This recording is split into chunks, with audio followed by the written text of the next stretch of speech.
Yeah.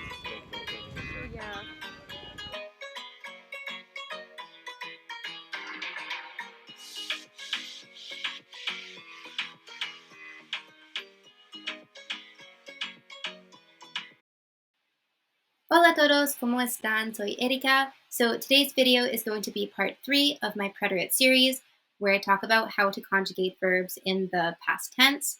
So today's video, I will be talking about irregular verbs. I'd made another 2 parts to this video. So in part 1, I talked about how to conjugate regular verbs in the preterite. I'll have the link in the description below.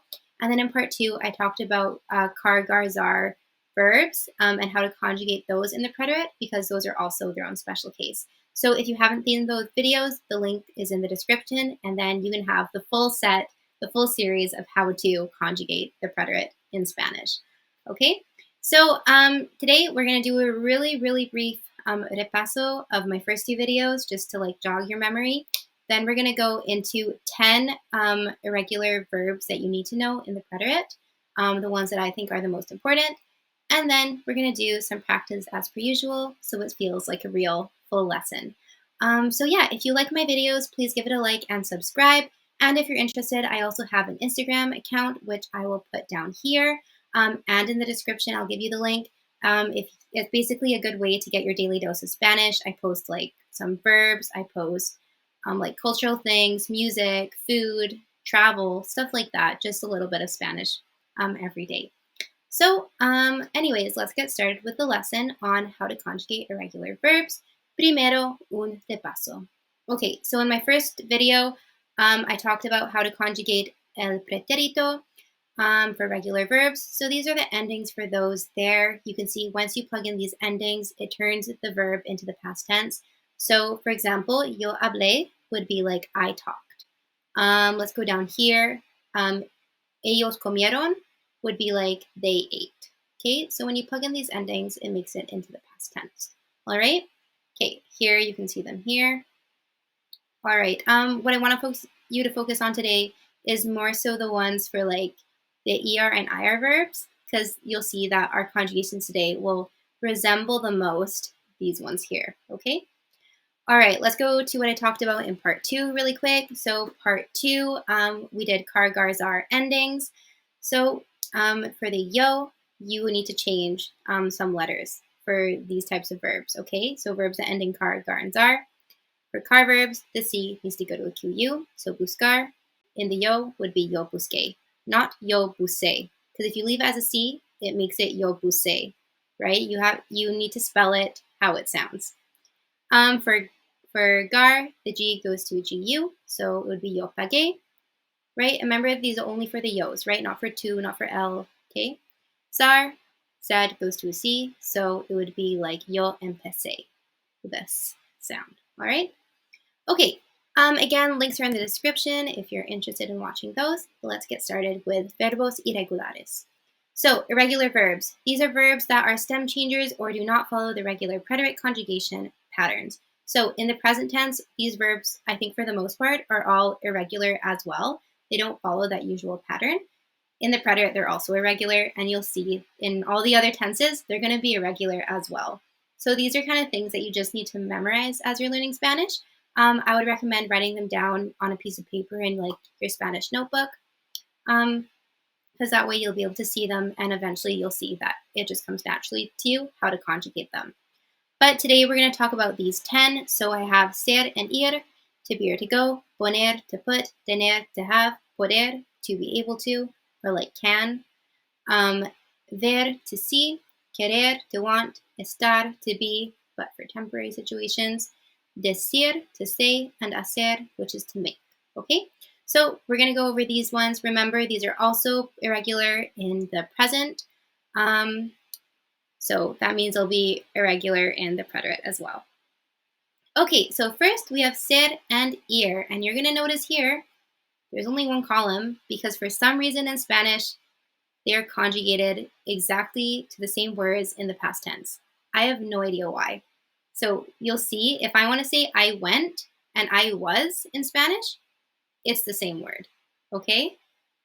I don't know why. It makes it easier for us though. We only have one. or one less to learn, I guess. Okay, so in the preterite, they are conjugated the same. So let's go through them. So these words here are both the past tense for ser and ir, right? To be and to go. So for yo, we have yo fui, tú fuiste, él, ella, usted fue, nosotros fuimos, vosotros fuisteis, and ellos, ellas fueron. All right? Notice I don't have any accents, okay? Because it's the past tense, the preterite. There's not an accent there. So this is how to say, let's look here. Yo fui a la biblioteca. That's I went to the library. If I want to say I was a professor at some point, I would say yo fui un profesor or una profesora in my case. Okay, it's the same word. That's all you got to know. It's the same word, right? For ser and for ir. Okay, another example, we have ella fue mi amiga. So that would be she was my friend. Same thing, ella fue a la tienda. That she went to the store. Okay, so for ser and ir, it's the same words, all right, in the preterite. Okay, let's go to poner y hacer. So poner is to put and hacer is to make. So these ones here, you're going to notice this pattern of these endings is kind of consistent. You'll see more as we move along. This one, yeah, you can see, right? It's like more or less very similar endings. So poner to put, it goes to yo puse. You see, it totally changed the stem and the ending. Doesn't follow the rule. There's no accents. Tú pusiste, él, ella puso, nosotros pusimos, vosotros pusisteis, ellas, ustedes pusieron. Okay? Like you can see the yeron is like kind of the same, but like, you know, we don't have any accents on anything like you would in regular verbs. Okay? Now we have hacer, so we have yo hice, tú hiciste, ella, él, ella, usted hizo. Okay, you see how this changed to a Z? Because if we had a C there, it would make yo ico, right? Because CO is a K sound. So to stay for the like pronunciation integrity, we change it to a Z. So it's yo, or soy él hizo, right? So it keeps the same sound. Nosotros hicimos, vosotros hicisteis, ellos hicieron. All right, so these are the endings here for hacer. Now let's go to tener y estar. I put these together because these ones also have some similarities. So we have tener, to have. So we have yo tuve, tú tuviste, él, ella, usted tuvo. Something I want to mention is a lot of the time, like even I make this mistake. When I want to say in the past, I'll say, oh, yo tuvo. Because you think the O makes sense, right? Because usually for conjugations in the present, it's like yo tengo with an O, right? So you need to really make sure that when you're talking, you're not mixing these two up. It's yo tuve. That's how I say I had. Okay? Okay, so for nosotros, it's nosotros tuvimos, vosotros tuvisteis, ellos, ellas, ustedes tuvieron. All right? So these are the endings for tener, to say I had. How to say I was, but like I was happy, I was sad, temporary things.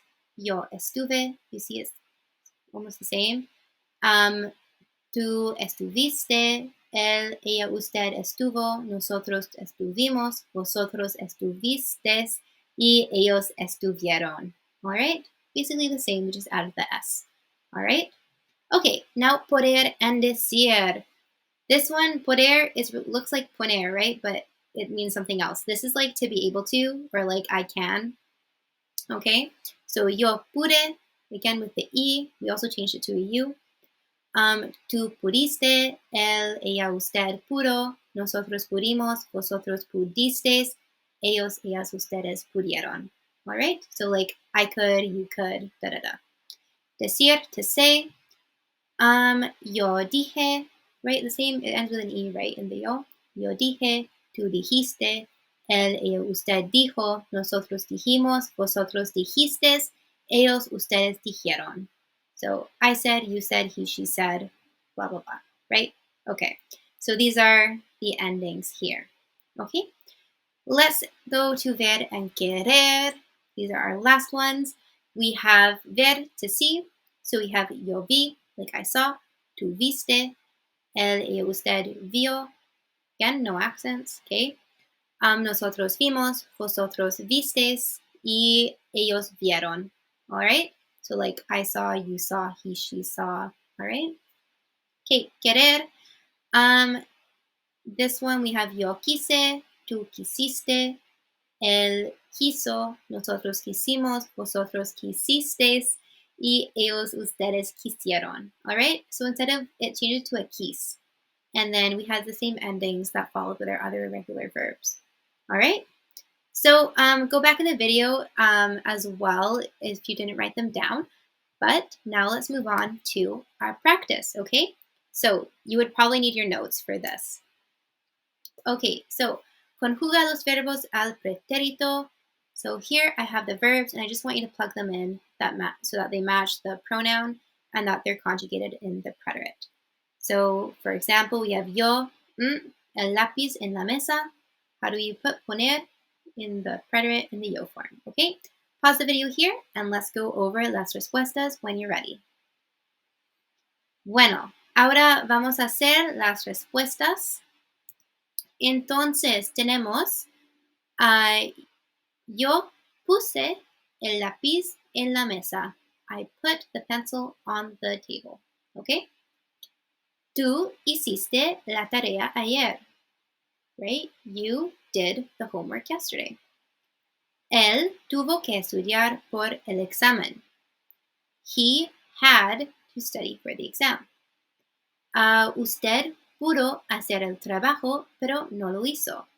You could have done the work. Sorry, my brain. But you didn't do it. Okay. Nosotros estuvimos en la clase, pero no vimos el profe. We were in the class, but we didn't see the teacher. Okay. Vosotros dijisteis que sí. You guys said yes. Ellos fueron estudiantes. They were students. All right. So here we have our answers, and that was the lesson. So I hope you guys enjoyed. Please be sure to subscribe, and we'll see you in the next one. Adios.